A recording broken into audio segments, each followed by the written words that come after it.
Magandang gabi po, Brother Magandang gabi Eddie. po. Hindi ko lang kung malaman kung ang Panginoon Jesus at ang Diyos Ama, yung Jehovah, iisa. Meron nung nakasulat sa Biblia na ako at ang Ama ay iisa. Pero hindi ho bilang ang pag-uusap doon. Kasi minsan ang iba, pagka sinabing iisa, bilang ang pumapasok sa isip nila. Yun ang maling pakahulugan sa Biblia. Kasi hindi natin pwedeng bilangin ng Diyos eh. Hindi mo pwedeng bilangin ng Diyos eh. Eternity yun eh. Infinity. Si Kristo, infinity rin.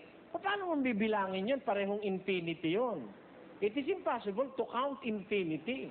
Especially in the manner we are counting finite things, we cannot do or apply that scheme of counting in counting the infinite or the eternal.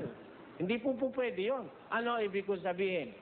Sabi, ako at ang Ama iisa. Hindi ba? Sabi niya, ano? Alam niyo yung talata na yun, Gis 30 ng Juan yun eh. I and my Father are one. O dito sa kabila, anong sabi niya sa 8:16? Basa. Oo, at kung ako'y humahatol, ang hatol ko'y totoo. Bakit? Sapagkat hindi ako nag-iisa, kundi ako at ang Ama na nagsugo sa akin. Tandaan niyo, sabi ni Jesus, kung humatol ako, totoo hatol ko. Kasi hindi ako nag-iisang humahatol eh.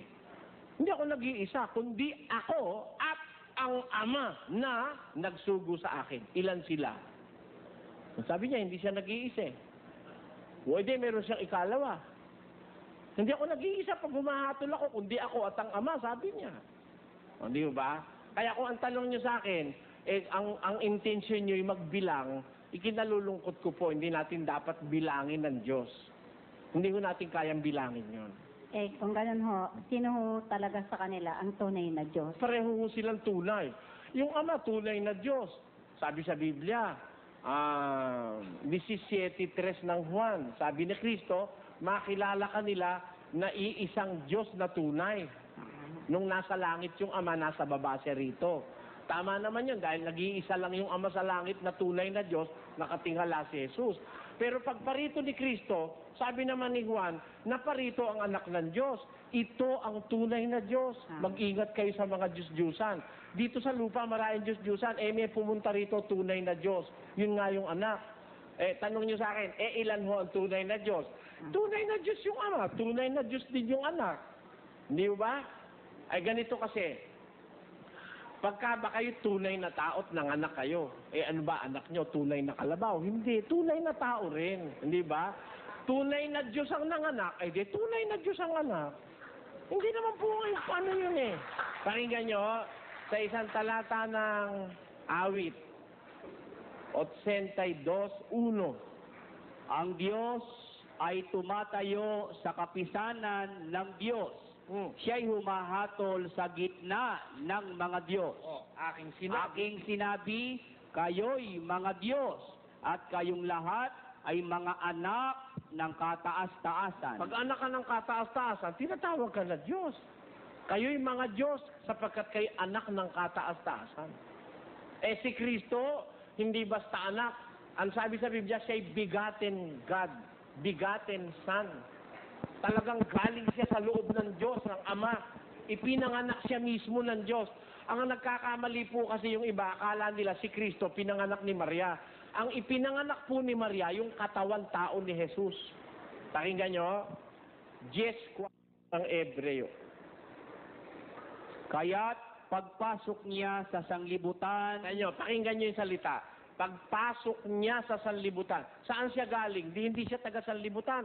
Pero pumasok siya sa sanlibutan. Pagpasok niya, kaya't pagpasok niya sa sanglibutan ay sinasabi, hain at handog ay hindi mo ibig, ngunit isang katawan ang sa akin ay inihanda mo. ayun, ang sabi nung anak, pagpasok niya sa sanlibutan, isang katawan ang sa akin ay inihanda mo.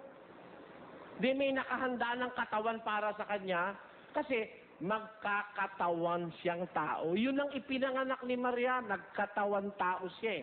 Yung ipinanganak ni Maria, yung katawan.